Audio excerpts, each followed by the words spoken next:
Hello दोस्तों, आप सभी को स्वागत है मेरा यूट्यूब चैनल मिशन सरकारी एग्जाम। तो आज हम दोस्तों देखने वाले हैं भारतीय संविधान एक जीवंत दस्तावेज यानी संविधान संशोधन के बारे में हम जानने वाले हैं कि संविधान संशोधन है क्या और इसकी क्या महत्वपूर्ण विशेषताएं हैं। तो चलिए शुरू करते हैं वीडियो को लाइक और चैनल को सब्सक्राइब जरूर करें और वीडियो को अधिक से अधिक शेयर करें। भारतीय संविधान एक जीवंत दस्तावेज अनुच्छेद 368 और महत्वपूर्ण संशोधनों की व्यापक यात्रा देखने वाले हैं आज। तो चलिए देखते हैं, शुरू करते हैं वीडियो को। संविधान एक प्रकार का कानूनी एवं राजनीतिक दस्तावेज है जो सरकार को संगठित करता है और नागरिकों को स्वतंत्रता प्रदान की गारंटी देता है। प्रारंभ में इसमें 395 अनुच्छेद, 22 भाग और 8 अनुसूचियाँ थी। वर्तमान में इसमें 448 प्लस अनुच्छेद हैं, 25 भाग हैं और 12 अनुसूचियाँ हैं। संविधान संशोधन, इसकी अवधारणा और प्रकृति के बारे में देखने वाले हैं। तो संविधान संशोधन एक औपचारिक परिवर्तन है जो राष्ट्र को समय के साथ सामाजिक, राजनीतिक और आर्थिक परिवर्तन के साथ तालमेल बिठाने की अनुमति देता है। कहने का सेंस ये है कि किसी भी राज्य हो या देश हो, किसी भी देश में कोई भी अगर कानून बनाना होता है और उसमें कुछ परिवर्तन करना होता है तो वो संविधान संशोधन के माध्यम से किया जाता है। भारत, इंडिया जो है दोनों का मिश्रण है। क्या क्या चीज़ का मिश्रण है? तो कठोरता यानी यूएसए से लिया गया है, लचीलापन ब्रिटेन से लिया गया है। तो कहाँ से लिया गया है? कठोरता जो लिया गया है ये अमेरिका से, और लचीलापन कहाँ से लिया गया है? तो ये ब्रिटेन से लिया है। लचीलापन अस्तित्व सुनिश्चित करता है और कठोरता जो है स्थिरता सुनिश्चित करता है। लचीलापन अस्तित्व सुनिश्चित करता है, कठोरता स्थिरता सुनिश्चित करता है। अनुच्छेद 368 जो कि इसमें संविधान संशोधन की प्रक्रिया का चर्चा किया गया है। तो पहला है इंट्रोडक्शन, दूसरा है पारित करना यानी पास करना, और तीसरा है इस पर सहमति देना। चलिए प्रस्ताव देखते हैं, यानी कि बिल। संसद के किसी भी सदन में यह प्रस्ताव पेश किया जाता है। मंत्री या निजी सदस्य द्वारा इसका पेश किया जाता है। राष्ट्रपति के पूर्व अनुमति आवश्यक नहीं है, यानी राष्ट्रपति के पहले अनुमति नहीं आवश्यक है पेश करने के लिए। दूसरा है पासिंग करना। प्रत्येक सदन में विशेष बहुमत के द्वारा पारित कराया जाता है। संयुक्त बैठक का कोई प्रावधान इसमें नहीं है। तीसरा है जब पारित हो जाता है तो यह इस पर सहमति जताया जाता है।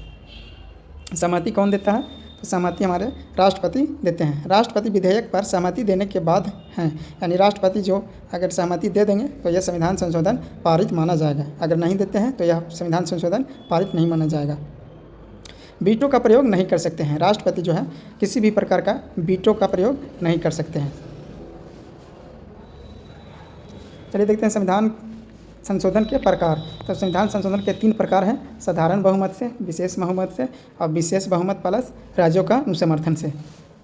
पहले देखते हैं साधारण बहुमत। साधारण बहुमत में 50% उपस्थित और मतदान करने वालों की संख्या होना अनिवार्य है। इसमें क्या किया जाता है? तो नए राज्यों का गठन किया जाता है, नागरिकता में संशोधन किया जाता है, अनुसूची 2, 5 और 6 में संविधान संशोधन किया जाता है।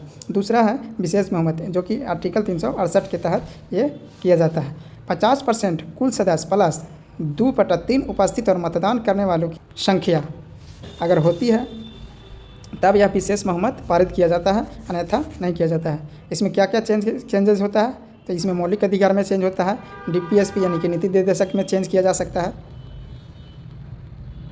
तीसरा है विशेष बहुमत प्लस राज्यों का अनुसमर्थन। अगर कोई भी यह संशोधन करना चाहता है तो उससे आधे राज्यों की विधानसभा की सहमति होना अनिवार्य है, अन्यथा नहीं होगा। इसमें क्या क्या संशोधन होता है? तो इसमें राष्ट्रपति का चुनाव से संबंधित मामला का संशोधन किया जाता है, जीएसटी में संशोधन किया जाता है, 7वीं अनुसूची में संशोधन किया जाता है और संघीय ढांचा में संशोधन किया जाता है। जो भी संविधान का ढांचा है, संघीय ढांचा, उसको में संशोधन किया जाता है। चलिए आगे देखते हैं। शुरुआती दौर विकास बनाम अधिकार। पहला संशोधन 1951 में किया गया था। इससे संबंधित है भूमि सुधार यानी लैंड रिफॉर्म। या किससे संबंधित है पहला संविधान संशोधन? तो ये लैंड रिफॉर्म से संबंधित है। प्रमुख बदलाव क्या है इसमें? तो 9वीं अनुसूची जोड़ी गई और न्यायिक समीक्षा से सुरक्षा जोड़ा गया। प्रभाव इसका क्या पड़ा? तो भाषण की स्वतंत्रता पर उचित प्रतिबंध लगा दिया गया। जो पहला संविधान संशोधन हुआ 1951 में और यह किससे संबंधित है? तो यह भूमि सुधार से था। 7वां संविधान संशोधन हुआ कब? तो 1956 में। यह इसका संदर्भ क्या है? राज्य पुनर्गठन के लिए संविधान संशोधन किया गया था। इसमें किस किस राज्य में बदलाव हुआ? तो राज्यों की 4 श्रेणी वर्गीकरण समाप्त किया गया। इसका परिणाम क्या हुआ? तो इसका परिणाम हुआ 14 राज्य और 6 केंद्र शासित प्रदेश बनाए गए। इसका परिणाम हुआ कि 14 राज्य और 6 केंद्र शासित प्रदेश बनाए गए 7वें संविधान संशोधन 1956 के द्वारा।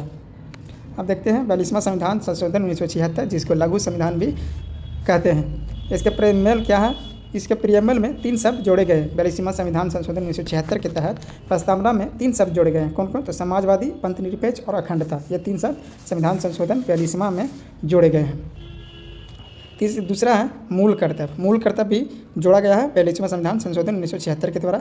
भाग 4 के ए में जोड़ा गया है। कौन? तो ये मूल कर्तव्य जोड़ा गया है। और इसकी कौन सी समिति चर्चा की थी? तो ये स्वंसी समिति के ही आधार पर मूल कर्तव्य को जोड़ा गया 42वां संविधान संशोधन 1976 के तहत।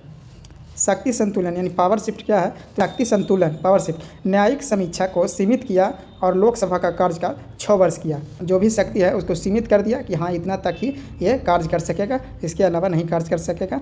और इसका जो संविधान लोकसभा का कार्यकाल था जो 5 वर्ष, उसको बढ़ा के कितना किया गया? तो 6 वर्ष कर दिया गया। चौथा है राज्य सूची, स्टेट लिस्ट। इसमें 5 विषय समर्थित सूची में स्थानांतरित किया गया था। यानी कि राज्य सूची में जो विषय था उससे 5 विषय समर्थित सूची में स्थानांतरित किया गया था। उनमें से कौन कौन किया गया था? पहला था शिक्षा, दूसरा था वन, तीसरा था माप तौल, और चौथा क्या था? तो चौथा क्या था? तो वन्य जीव और पक्षियों का संरक्षण। और 5वां था न्याय प्रशासन। यानी कि 5 शब्द जो जोड़ा गया था वो था शिक्षा, वन और मापतौल, वन्य जीव और पक्षियों का संरक्षण, और 5वां था न्याय प्रशासन। चलिए 44वां संविधान संशोधन 1978 देखते हैं। इसका पुनर्स्थापना। आपातकाल के बाद सुधार किया गया 62, 71, 75, यानी कि 3 बार लगा था आपातकाल, 62, 71 और 75। तो 75 के बाद ही 44वां संविधान संशोधन 1978 के तहत आपातकाल के बाद सुधार किया गया। संपत्ति का अधिकार मौलिक अधिकार से हटाकर कानूनी अधिकार आर्टिकल 300A में बनाया गया है। तो संपत्ति का अधिकार पहले था मौलिक अधिकार में। मौलिक अधिकार कितने थे? तो मौलिक अधिकार 7 से, उसमें संपत्ति का अधिकार को हटाकर और इसको कानूनी अधिकार में डाल दिया गया है, रख दिया गया है आर्टिकल 301 के तहत। अभी वर्तमान में कितने मौलिक अधिकार हैं? तो 6। आपातकाल सुरक्षा, आंतरिक अशांति के आधार पर और सशस्त्र विद्रोह के आधार पर सुरक्षा किया जा सकता है। आंतरिक अशांति को बदलकर सशस्त्र विद्रोह किया गया और कैबिनेट की लिखित सिफारिश अनिवार्य किया गया। अब देखते हैं मौलिक अधिकार, इसमें क्या परिवर्तन होगा। तो अनुच्छेद 20 और 21 को आपातकाल में भी निलंबित नहीं किया जा सकता है। यह प्रावधान किया गया कब? तो 44वां संविधान संशोधन 1978 के तहत अनुच्छेद 20 और 21 को आपातकाल भी लागू होता है तो यह निलंबित नहीं किया जा सकता है।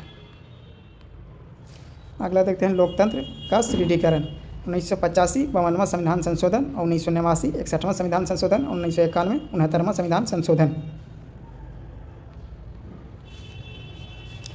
52वां संविधान संशोधन, इसमें दाल बदल विरोधी कानून लागू किया और 10वीं अनुसूची जोड़ी गई 52वां संविधान संशोधन 1985 के तहत। 61वां संविधान संशोधन 1989, इसमें मतदान की आयु 21 से घटाकर कितना किया गया? तो 18 वर्ष किया गया। कितना? तो 18 वर्ष।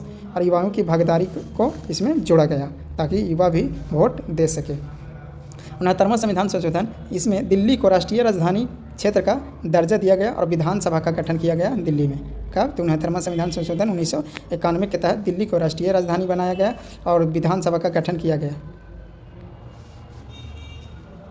सत्ता का विकेंद्रीकरण और शिक्षा।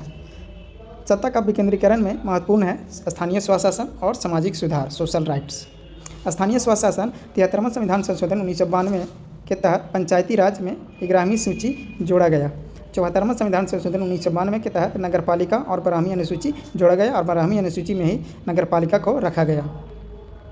और 73वां संविधान संशोधन 1992 के तहत पंचायती राज को 11वीं अनुसूची में रखा गया।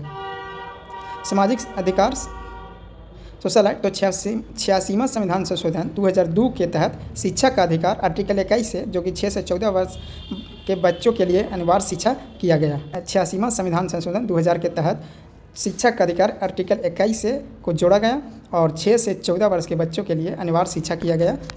97वां संविधान संशोधन 2011, इसमें सहकारी समितियों को संवैधानिक दर्जा दिया गया। तो किसमें संवैधानिक दर्जा दिया गया सहकारी समितियों को? 97वां संविधान संशोधन 2011 के तहत। अब देखते हैं आधुनिक युग आर्थिक और सामाजिक सुधार क्या। 101वां संविधान संशोधन किससे रिलेटेड है? तो ये GST से रिलेटेड है। 2016 में यह संशोधन किया गया। इसमें वन नेशन वन टैक्स का नियम पालन किया गया। 103वां संविधान संशोधन 2019 के तहत EWS को आरक्षण दिया गया। कितना? तो 10% दिया गया। 104वां संविधान संशोधन हो गया। 104वां संविधान संशोधन 2020 में हुआ। इसमें SC ST को सीटें का आरक्षण दिया गया। कितना? तो 10 साल के लिए बढ़ाया गया और एंग्लो इंडियन सीटें समाप्त कर दिया गया। कौन में? तो 104वां संविधान संशोधन के तहत। नवीनतम अपडेट 106वां संविधान संशोधन 2023 के तहत नारी शक्ति वंदन अधिनियम लागू किया गया। लोकसभा और राज्य विधानसभा में महिलाओं के लिए 33% आरक्षण किया गया। नोट देख लेते हैं। 105वां संविधान संशोधन 2021 के तहत राज्य को OBC लिस्ट बनाने का अधिकार बहाल किया गया। कैमा संविधान संशोधन? तो 105वां संविधान संशोधन। संविधान का रक्षक मूल ढांचा सिद्धांत। केशवानंद भारतीय बनाम केरल राज्य 1973 के तहत संसद संविधान में संशोधन कर सकती है, लेकिन इसके मूल ढांचे को नष्ट नहीं कर सकती है। यह कौन सा केस में कहा गया? तो केशवानंद भारतीय बनाम केरल राज्य 1973 के तहत माना गया कि संविधान में संशोधन कर सकता है, लेकिन इसके मूल ढांचे में परिवर्तन नहीं कर सकता है। इससे क्या होता है? संविधान का ढांचा क्या? तो संविधान की सर्वोच्चता, धर्मनिरपेक्षता, न्यायिक समीक्षा और कानून का शासन। प्रक्रिया की आलोचना और सीमाएं। राज्यों की शक्ति नहीं है, इसको प्रक्रिया और आलोचना करने के लिए राज्य विधानमंडल संशोधन प्रस्ताव शुरू नहीं कर सकता है। दूसरा, समय सीमा का अभाव। राज्यों द्वारा अनुसमर्थन के लिए कोई समय सीमा नहीं किया गया है। संयुक्त बैठक नहीं होगा। गतिरोध की स्थिति में कोई भी प्रावधान नहीं है। चौथा है केंद्र का वर्चस्व। अधिकांश संशोधन अकेले संसद द्वारा किया जाता है। याद रखने की युक्तियाँ, अनुसूचियाँ, शेड्यूल याद रखने की ट्रिक है। Tears of old PM। Tears of old PM। एक राज्य ने संघ बनाया। क्या? Tears of old PM। Article 368 में संशोधन है। आर्टिकल 352 से 360 तक इसमें आपातकाल की चर्चा किया गया है। संविधान की आत्मा कहा गया है आर्टिकल 32 को। आर्टिकल 40 में ग्राम पंचायतों का गठन किया गया है। आर्टिकल 161 में राष्ट्रपति पर महाभियोग चलाने की प्रक्रिया का उल्लेख किया गया है। चलिए इसका निष्कर्ष क्या है देख लेते हैं। भारतीय संविधान एक स्थिर नहीं बल्कि गतिशील दस्तावेज है। यह संशोधन प्रक्रिया ही है जो इसे 70 वर्षों से प्रासंगिक बनाए हुए है। संविधान संशोधन केवल वकीलों का दस्तावेज नहीं है, बल्कि यह जीवन का एक वाहन भी है। तो चलिए दोस्तों, आज हमने देखा संविधान संशोधन के बारे में और महत्वपूर्ण संविधान संशोधन। तो चलिए दोस्तों, मिलते हैं अगले वीडियो में ऐसा ही टॉपिक लेकर। तब तक के लिए सभी को धन्यवाद। जय हिंद।